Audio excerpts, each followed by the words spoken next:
Build creative confidence. Beat the inspiration addiction. Join the Writer's Gym.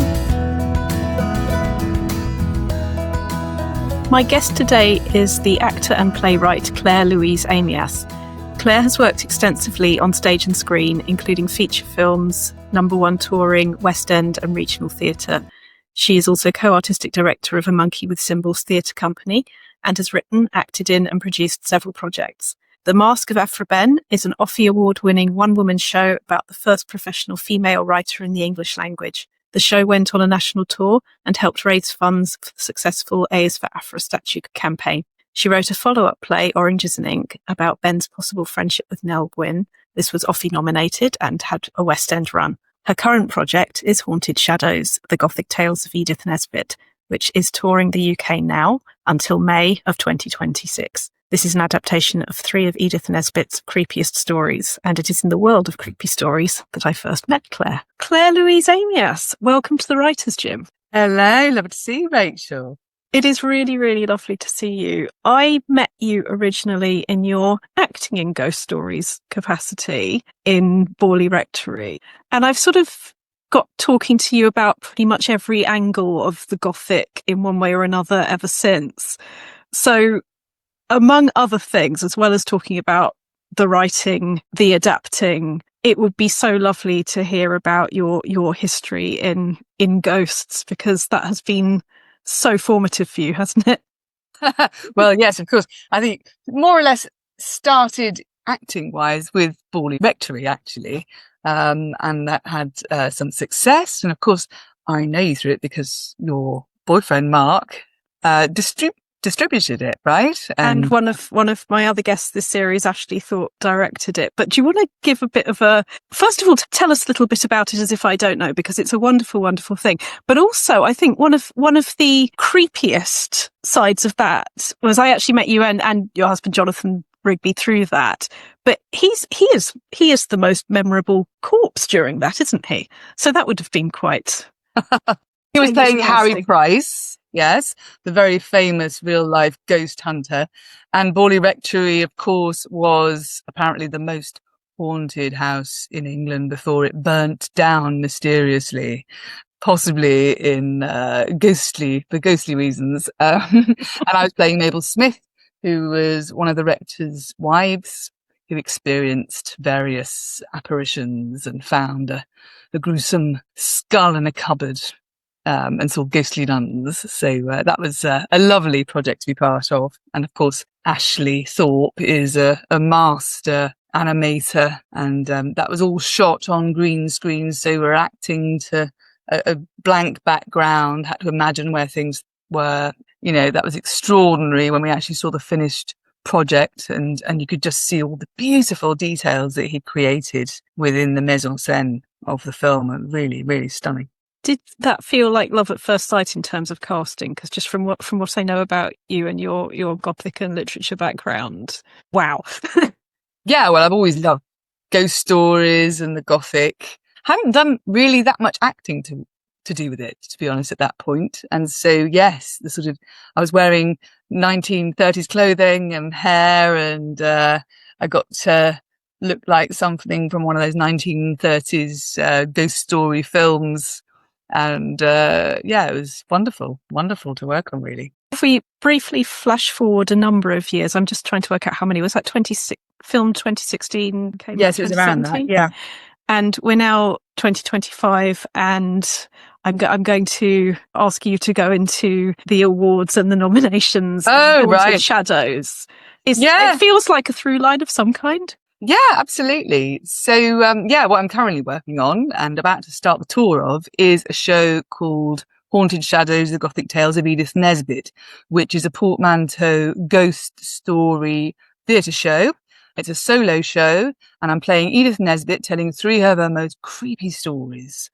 So that's lots of fun. And they are the shadow which is about a housekeeper who comes across an abominable entity when she's visiting a house. There is the pavilion, where there's a social gathering which is enveloped by the shade of a long dead necromancer, and a strange experience where a mad young girl reveals a terrible secret. So you can imagine there's lots of beautiful Gothicness and ghostiness happening in those stories. And this show was on in 2 runs. So last year it was on at Halloween in the Grimfest, the horror festival that's on the Old Red Lion. And then we had a slightly extended version. So that was just an hour-long version of the show with 2 of the stories. Then we extended it to 3 stories, made it an hour and a half when we did a run for 2 weeks at the White Bear earlier this year. It got some lovely reviews, and I got nominated for the Hamilton Dean Award at that point. And I found out I've won the Hamilton Dean Award. So Hamilton Dean was obviously a well-known horror actor, and so this award now goes to directors and actors who have contributed to the Gothic or supernatural genre. So it's been won by Guillermo del Toro and Mark Gatiss, Benedict Cumberbatch. I mean, fairly well-known people. So it's it's a big honour, basically. So I'm very happy about that. And richly deserved, because what's so lovely about seeing a show in different runs is not just the evolution and choosing new stories to come in, but actually how richly you get to experience that character. And I sort of felt because you have the writing background, because you have the adapting as well behind you, there's a lot of different things going on in that storytelling, aren't there? I mean, I'm aware that you've adapted before, and you've written before from historical characters' points of view. So when you did Oranges and Ink, again, these are taking women in literature and expressing the stories that you find in there. Yeah, so that was Aphra Behn in my one-woman show, The Masks of Aphra Behn. That was another one-woman show. So there was a certain element of adaptation as well as writing in both of those shows. So the second follow-up show was Oranges and Ink that you mentioned, and that was the possible friendship between Aphra Behn and Nell Gwynn. There are lots of anecdotes about the 2 of them who potentially could have been friends, possibly apocryphal, who knows? But I just thought there are so many gaps in women's history. Where there are gaps, it does give us license to create, which was the lovely thing about that particular play. But yes, there was also, creating in the gaps is lovely, because then you are actually writing. Whereas I did less of this with this show, because Edith Nesbit is a very well-known writer already. There's a lot of evidence available. And not only that, she also wrote about herself quite a lot in published documents. So she actually wrote articles about her own childhood traumas in a paper called Girl's Own Paper. And she wrote some essays, My School Days. So she talked about rather horrible mummies in Bordeaux and her fears of the dark and how they influenced her ghost stories. So I used those, and the voice of Edith in the outer story is very much based on her own words. So it's really sort of threading it together and structuring it, really, I suppose. So you're doing the writer's thing of creating the show. You're creating the thing, which is a theatre piece. Because obviously she wrote stories, but they weren't necessarily meant to be performed by somebody and put together in that particular way. So I've threaded together the autobiographical elements and her own anecdotes into the stories that I saw that were influenced by her experiences, if you like. And there's a huge amount of research that goes into that. Was there ever a frustration involving how, because you know so much about these women, these are women that you've been interested in anyway, so you're bringing an awful lot of knowledge to it, as well as research that you might then do for the script. Was it ever frustrating to not be able to get everything in? Yeah, I mean, I'd already decided to very much focus my one-woman show for Haunted Shadows. So I'd learned from doing my Aphra Behn one-woman show, where I actually was doing an MA at RADA, and my final piece was to create a one-woman show about her. And I just didn't end up doing it. I actually was so overwhelmed with about 2 years worth of research that I ended up doing a sort of directing instead a sort of anthology performance of her biographical elements of her life in her plays. I'm a bit obsessed with this, obviously, this style of thing. But and it wasn't until I'd sort of let it all settle with the Aphra Behn play after another couple of years, that it kind of, the specificity of the time that she was a spy kind of emerged. And I go, okay, this is how you write a one-person show of an hour and a half. You have to pick a particular point in which you can explore the whole of their life in a way, but you're really talking about this one era. And they can, as we do in real life, we talk about things that happened in the past and real life, but we're actually in this particular here and now, in this dramatic moment. And so it was in a different way with the Haunted Shadows. I didn't necessarily go, let's explore this moment in Edith's life. It is based in one moment. It's sort of set in a version of one of her spare rooms or an attic, a sort of lumber room, really. A room full of memories, if you like, whatever it is. So liminal. Yes, exactly. So it's about that playhouse creatures, in fact. You know, you've got the sort of, you've got some toys and you've got some knickknacks and things that are in an old chest that you can pull out and they spark memories, you know, and that's the way that we talk in everyday life when we're telling anecdotes, isn't it? Other things remind, a smell, a sound, the mention of a particular type of soap, for instance, could spark a whole anecdote about when your grandmother used it or something, you know. There's a lovely Maggie O'Farrell quote about when she's often asked, why do you write in these different time periods? And she says that's the natural way a human being is. You know, we are in the time that we are in, but mentally, the moment there's a word or a smell or something else, we're over here and then we're back again. And it's the way our brains work, isn't it? We are constantly time traveling in a way. And so the specificity in this current show is really about Edith Nesbit as a storyteller and telling the audience about her childhood experiences and how they've really ingrained themselves onto these particular stories, I think. And that's what emerged, really. That was exactly the word in my head, that there is that emergence, that we're sort of, on one level, we're learning about ourselves by revisiting these stories, but in other ways, we're sort of trying to outrun ourselves. That there are things, that there are ghosts that we take with us. And I think that's something I do love about it. Yeah, I think there's also something about, you know, we both like horror, right? We both like ghost stories and the Gothic generally. There is something about taking us back to childhood that reminds us of how it feels to be scared. And so by delving into what is it? It's the dark.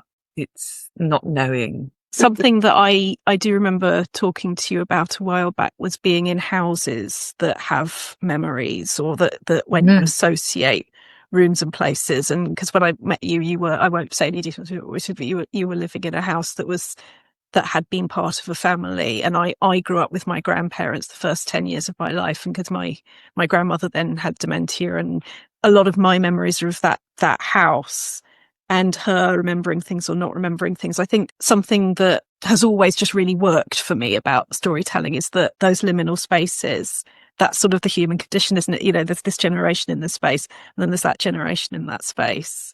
Yeah, haunted houses. Yeah, and it's also, in a way, it's more haunting if you're getting hints of who lived here before. Like if it's your family, maybe it's warm memories and, you know, you get pulled back into your memories. Whereas if you're sort of, you know, something about the space, but not all of the story, then that's when your mind starts to play and fill in the gaps with you. As you said about the historical figures, we can work within the gaps. So I could tell you about one, a house that we moved into in Crystal Palace. We chose it because it looked like it was the house from Psycho. I thought, Jonathan's a horror historian. Let's live in the house that looks like the one. It'd be rude not to. And of course, we didn't have the whole of it because that would be ridiculously high rent in London. We had the top bit of it. So part of it was in the attic, essentially, in the eaves. And I wasn't scared by the fact that it looked like the Psycho house, just thought it was funny. So beautiful kind of Victorian villa, really. But then we had this handyman that used to come round. He was a really horrible bloke, actually. Really quite Gothic, something like out of something from the League of Gentlemen or something.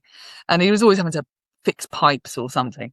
And he told us a story about the previous tenant, about how he'd thrown red paint down the stairs and it had to be taken away by staff from an asylum or something. And I was like, I'm not sure if this is true. But then you start to go, was it red paint? That would be my question. Or, you know what I mean? And you just go, and there was things about how the entire top flat had to be refitted after he left or taken away. And that's terrifying. You're really filling in the gaps then, aren't you? That really is terrifying, but wonderful inspiration to be around these things that are in your genre, so to speak. But not so great if you're living in it. No, really not. Really not. I wonder, actually, listening to you talk about filling in the gaps within the spaces of what is known. Like, I'm a massive deadline person. I want to know when a thing is needed in by. I'm wondering, in terms of writing or adapting or shows out of yourself, do you find that there's stuff in common there, that when there are sort of parameters, or this needs to be in by this time, or there's this gap in the history that I can fill, are things like that helpful for you in getting words out of your head and into the world?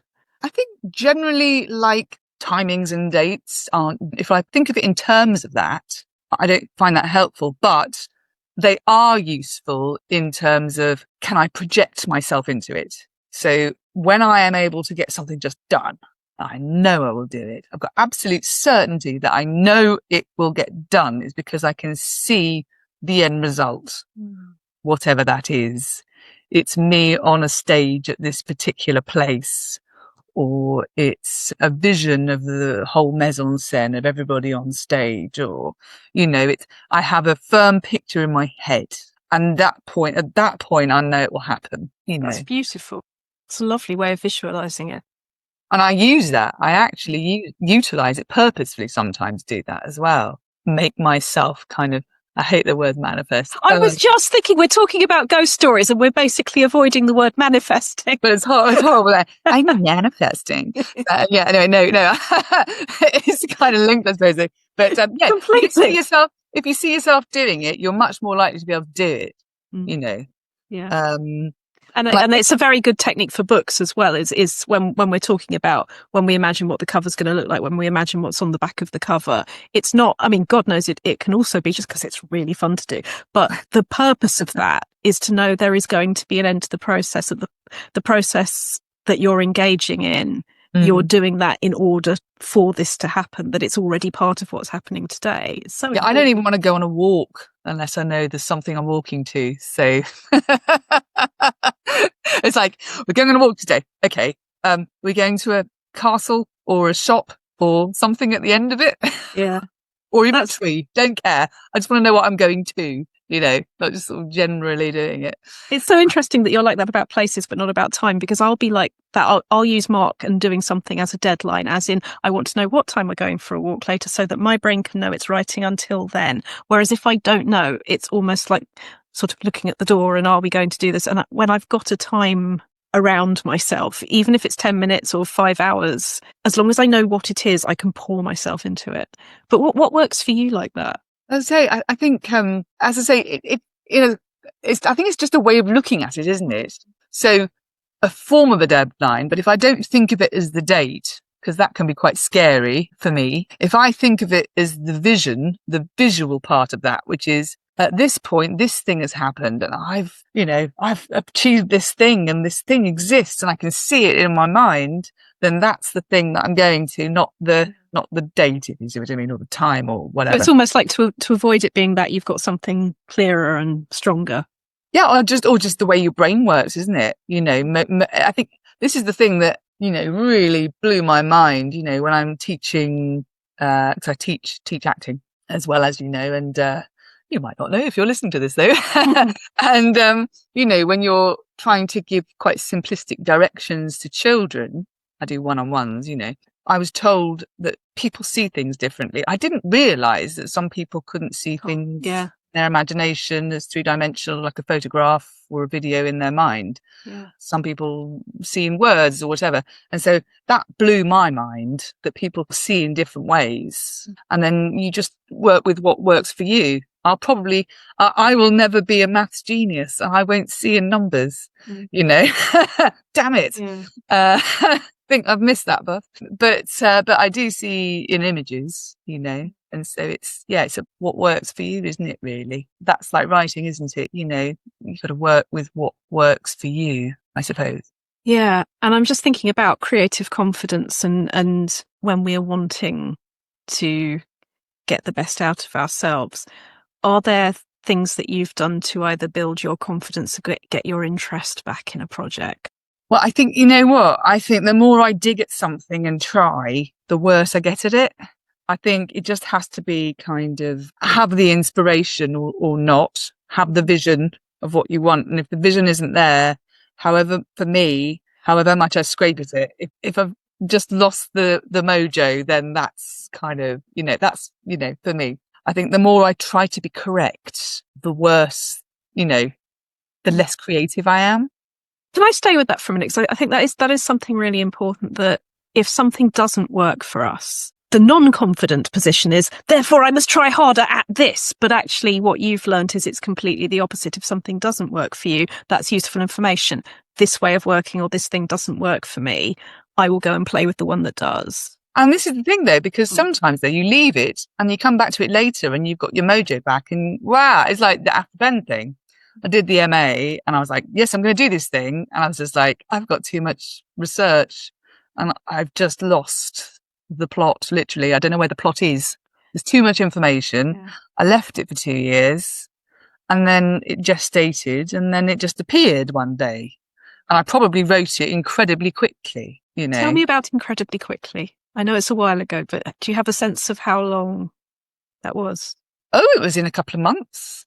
I wrote an hour's worth of monologue because it was just suddenly I had the vision of what it was going to be. And I had the vision of, you know, Aphra Behn, not the writer, Aphra Behn, the spy, and on a boat.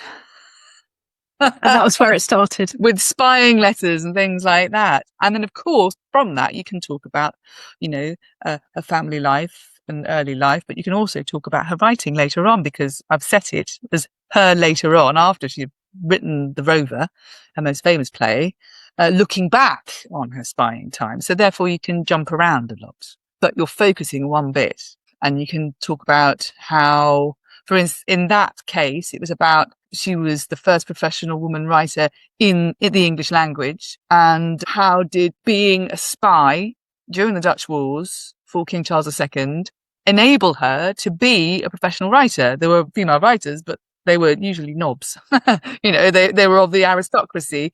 They were women who could do it for a hobby. Yeah. You know, whereas she did it to live. And what was it about her circumstance that enabled her to do that? And it, you know, my argument in it is that it was the fact that she lived this very different life to most women at that time, by, you know, going to Flanders and being in rather dangerous situations, and to keep herself, really, you know, and that kind of like a little gerbil on a treadmill kind of thing. I've got to earn my own living. My husband's dead.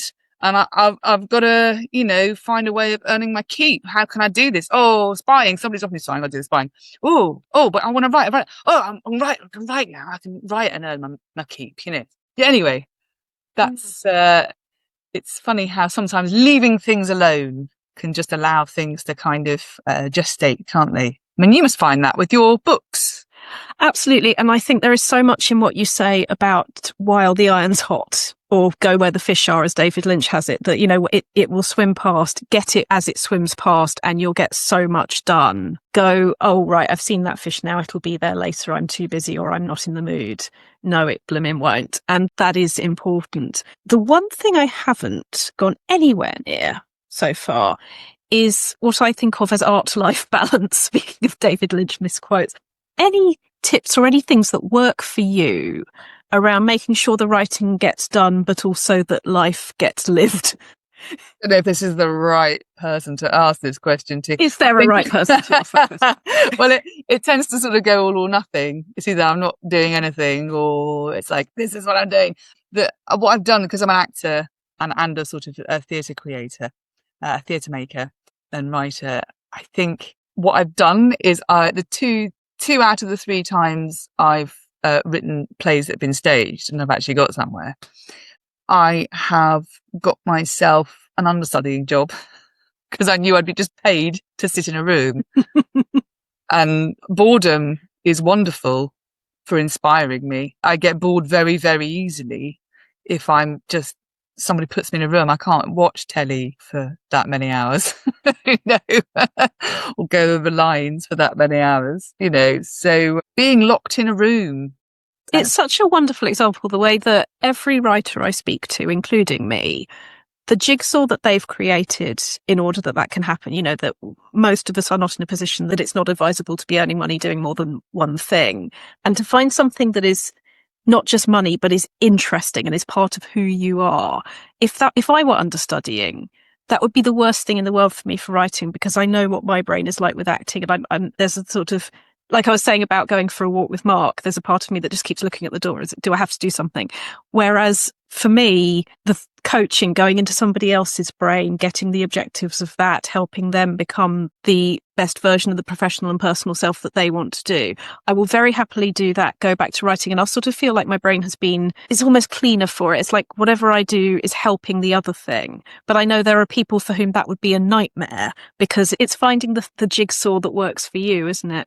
Well, also, I think with theatre making is probably slightly different as well to writing novels or short stories, possibly. So there's a lot of rewriting that goes on with theatre, and as you're creating, we definitely have a lot of that. No, but I mean, like in the room with somebody else. Yeah. Collaboratively. So I went away and wrote Haunted Shadows, the one that I'm touring soon. Adapted it rather. You put it together. And then as soon as Jonathan and I started rehearsing it, you'd work out the bits that didn't actually work in that medium. And so you'd adapt, change. That doesn't work. Oh, maybe we should put this in there, And so it's almost like doing it on the hoof. Or with Aphra Behn, more of that was written rather than adapted. And so I'd use all sorts of tools then. So I'd actually use my tablet and I'd film myself improvising in character.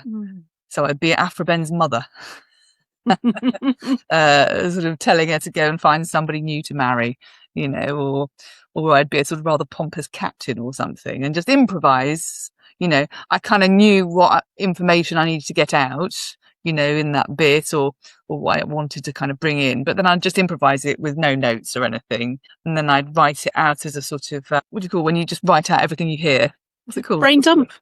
Brain dump, if you like. Transcribe. Yeah. Transcribed. Yeah, that's my favourite word. Yeah. And then you go, oh, that's terrible. Let's take, I don't know, 75% of it out.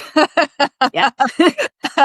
Oh, and then we've edited it together. So it sort of becomes an editing job as well. So, transcribe is my favourite word in the world, because it absolutely takes the pressure off and it's everything you need to do. It's, I don't know yet, so here it comes. And then it becomes writing as editing. Yeah. Or sculpting. Yeah. It could be sculpting as well, couldn't it? Like take out what is not necessary. Everything that isn't the statue. Yeah, exactly. Yeah. Oh no, that's beautiful. And flashing back to now, as you are being awarded things and you are preparing more things, what's now like? No, it's very full on. So we're starting in 2 weeks' time. We start the tour. Can you say dates? Because it won't necessarily be that when I share this with the world. So when? Oh yes, sorry. Yes, say numbers. Start.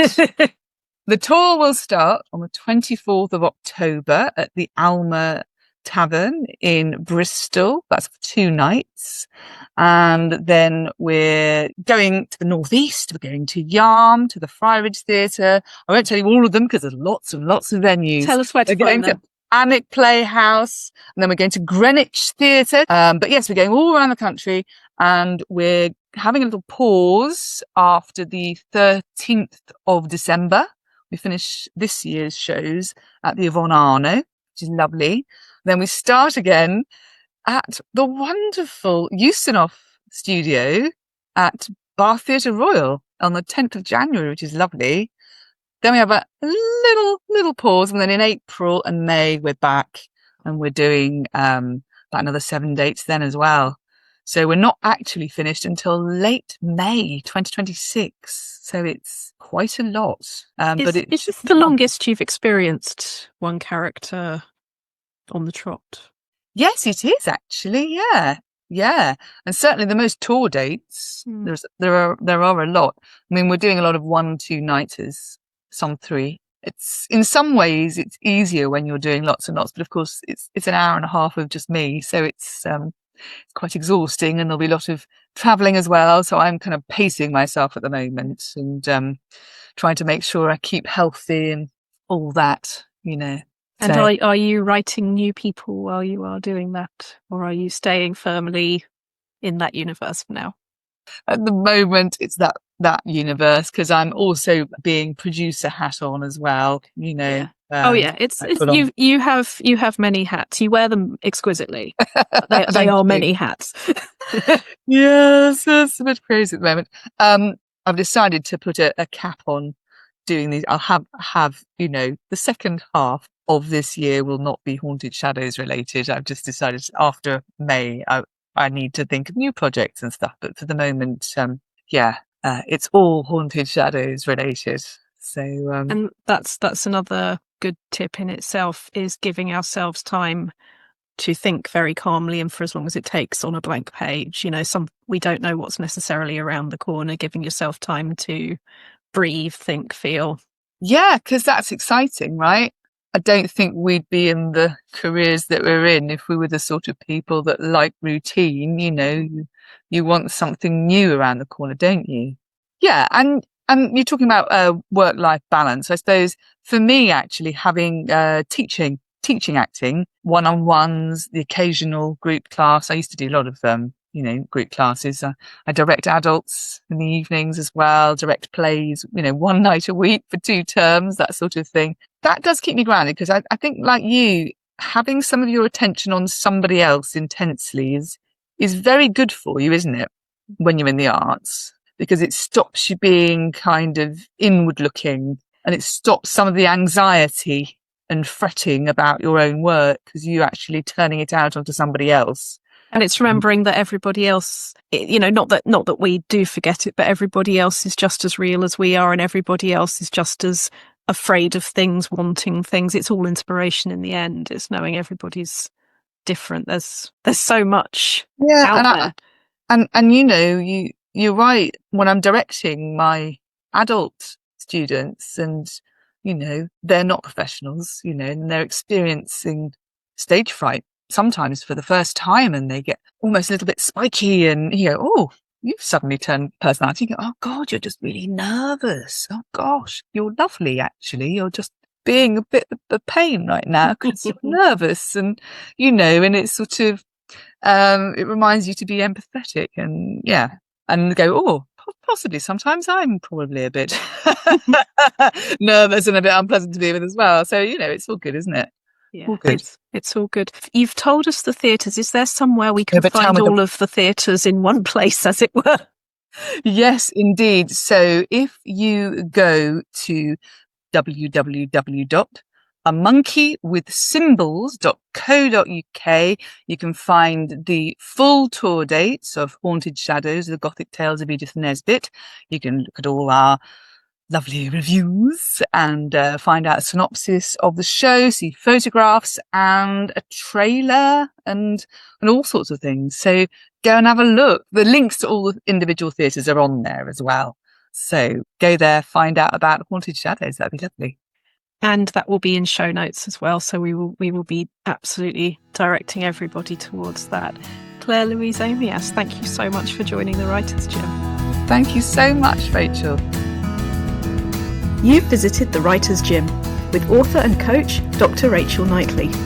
Production and sound design are by Ashley Lexine, and theme music is by Chris Gregory. To join a Writers' Gym workout online or in London, as a guest or as a member, visit writersgym.com or email thewritersgym@rachelknightley.com.